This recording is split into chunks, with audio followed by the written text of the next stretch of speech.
let's start one more video today. We have to read something in English, some kind of text in English, maybe. Let's find here. Okay, here we have here. Let's start. It's the chapter 4 from this book. The name of the book is Teaching by Principles: An Interactive Approach to Language Pedagogy. It's the book. And so it's an old book, but I really like this book because when I start to study about the methodology of English, and at the university, the teacher or the professor has used this book for teach us about the method, about the technique, about the approach. And so here we have a small text. Let's try to read maybe one paragraph or two paragraphs for today, because after this video there's a specific test in English. I'm going to try to read something in another languages. In Italian, here we have a book, but I just want to practice Italian. It's not because I want to speak or use this in my day. No, I just would like to know something in English, not in Italian or Spanish or German. I just want to try to read. It's a kind of technique that I use to unlock this ability in my mind. But I don't intend, or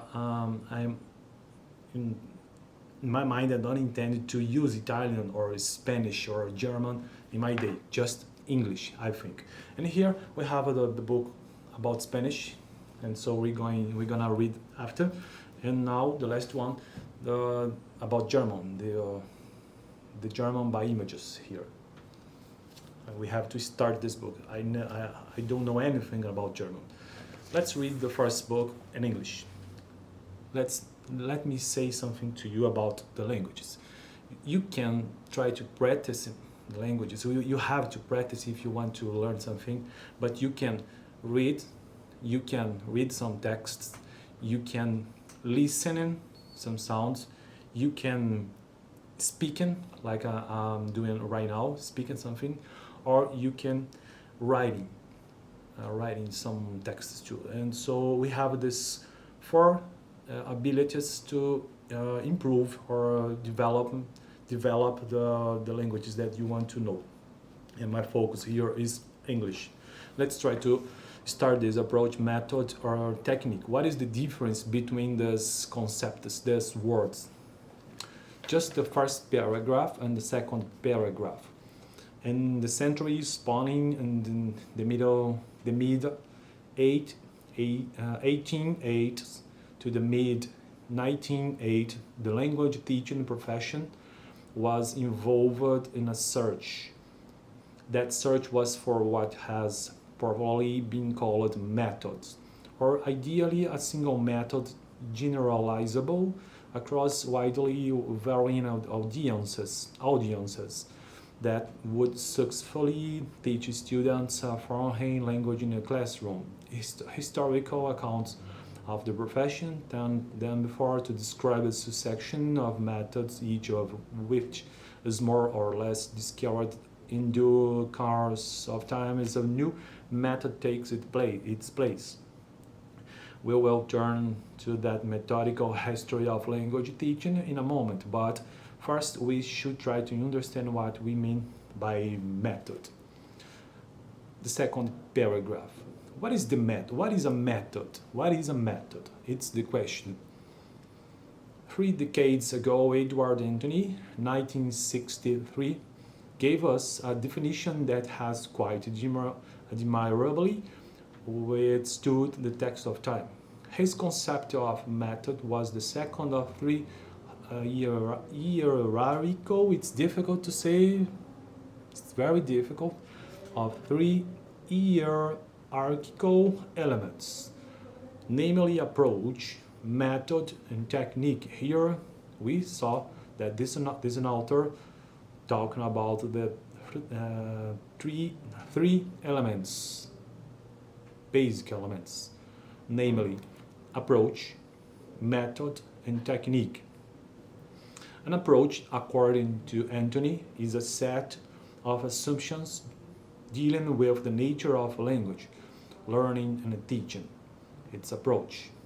It's a kind of umbrella. I think it's the theory, the base. Method.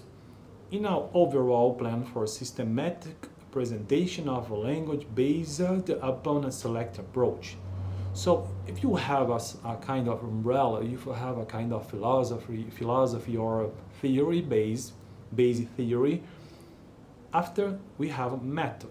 The method below the approach. I think it's the idea. Techniques are the specific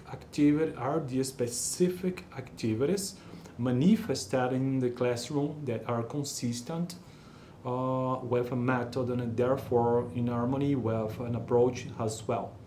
And so here we can saw the difference. Approach, it's a kind of base, and after we have the method, a kind of systematic presentation, and technique, it's a kind of specific activities. And so here we have some kind of pyramid, some kind like this.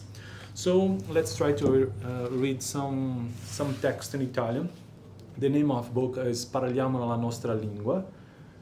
I like this book because it's an old book and a beautiful book. You can see this image, Florence, very beautiful city. Okay, la grammatica e le subparti. The first chapter, it's about the grammar in other subjects. And the last video I talking about grammar, and today we're gonna talk about lessico. Lessico. La grammatica è indispensabile per usare in una forma appropriata secondo determinate norme e regole. Le varie parole della lingua che nel loro insieme costituiscono il lessico. Let's repeat this text in Italian. La grammatica è indispensabile per usare in forma appropriata, secondo determinate norme e regole. Le varie parole della lingua che nel loro insieme costituiscono il lessico. So here we have the definition of the vocabulary, because I think when I'm talking about lexicon, I don't know how can I say this in English, but lexico or lessico, it's a kind of, it's all the words that we use in a language. I think it's the main idea here, okay? Le varie parole della lingua che nel loro insieme costituiscono il lessico.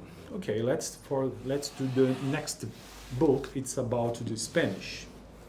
I don't know Spanish, but we can read something. Here we have a special book, the Spanish by Images, ou Espanhol por Imagens. It's an old book too, but I like this book because it's the same case about this book here, about German. It's a kind of collection. The Spanish by Images, the German by Images, the French by Images, the English by Images. I think it's very interesting because in the beginning of the book we have instructions about the phonetic international, about the phonetic alphabet, and so we have the instructions about the vowels, consonants here, special consonants in this language, and we have here just images, simple images. You can see like this, but in the final of the page we have the phonetic transcription, and I think it's really important when you want to know or when you want to read something using phonetic symbols. Let's start here trying to understand to understand about o acento em português, the instructions. As palavras que terminam por vogal ou pelas consoantes N e S têm a penúltima sílaba tônica e não levam acento gráfico. Exemplo: hombre, hombre. Esperam, esperam. Esperam, esperam. Antes. As palavras que terminam por consoantes diferentes de N ou S têm a última sílaba tônica e não levam acento gráfico. Exemplo, mulher, animal. Todas as palavras que não se incluem nessas duas regras exigem acento gráfico agudo sobre a sílaba tônica. Número, estão, depois. Por outro lado, é grafado o acento em palavras que têm significado diferente, mas se pronuncia do mesmo modo, tendo em tal caso o valor diacrítico, si, mas. O acento é indicado neste caso pelo sinal que precede a sílaba tônica. Exemplo, mulher, nos monossílabos naturalmente não é indicado o acento. Here we don't have this text in English, and so we just have it in Portuguese. And I think I don't have the ability to do the translate, the simultaneous, I don't know how can I say this, simultaneamente, né, a tradução do texto or the text from Portuguese to English. Let's read about the vowels. No, yeah. Let's try to read one more text about the instructions before to read the things about Spanish. Vowels, vogais. Os sons vocálicos da língua espanhola são fundamentalmente 5 e correspondem aos portugueses, havendo algumas diferenças. Por exemplo, a pronúncia de O e do E, que podem ser abertos ou fechados. O sinal, depois de um som vocálico, indica que esta é prolongado. Então, o A, como em sala, casa, caça, né? O E, como em festa, mesa, mesa. O I, como em vinil, si. O O, como em adote, tomo. O U, como em lua, tubo. Então tá, esse é o vídeo de hoje sobre, então, as vogais. E vamos, para não ficar assim uma prática de uma pronúncia em língua inglesa, a primeira página deste livro, que diz o seguinte, ó. Aqui, ó. Yo soy hombre. Joy. Só que eu não sei se é yo, porque eu não cheguei nas consoantes ainda, né? Como é que se lê, será esse Y aí? I don't know how can I pronounce or read this consonant here in Spanish. Let's see. I think it's a kind of, como no português, hiena. Yo. Ok, então que seja yo. Yo soy un hombre. Yo soy una mujer. Yo soy un muchacho. Yo soy una muchacha. Yo soy un hombre. Yo soy una mujer. Yo soy un muchacho. Yo soy una muchacha. Okay, let's try to read something in another language. And here we have the same book, the same idea. It's the book. The name is the German by Images. It's the same idea, and about the same collection. The English by Images, the German by Images, the French by Images, the Spanish by Images. Here. So let's see what is the page, because I start this video the last week. Oh, you can. Let's see. We have here the same idea. Images, and phonetic transcription, and the final of the page. Let's see the first one. Okay, vogais.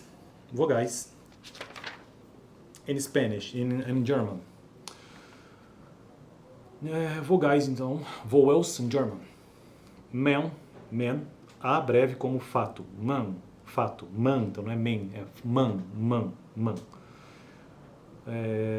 Ou então em card. Outro exemplo agora, uma outra vogal. Então essa vogal é o A, o mesmo que a gente usa em fato. It's the same about the letter A. Not a. Happy. I think it's not the same too.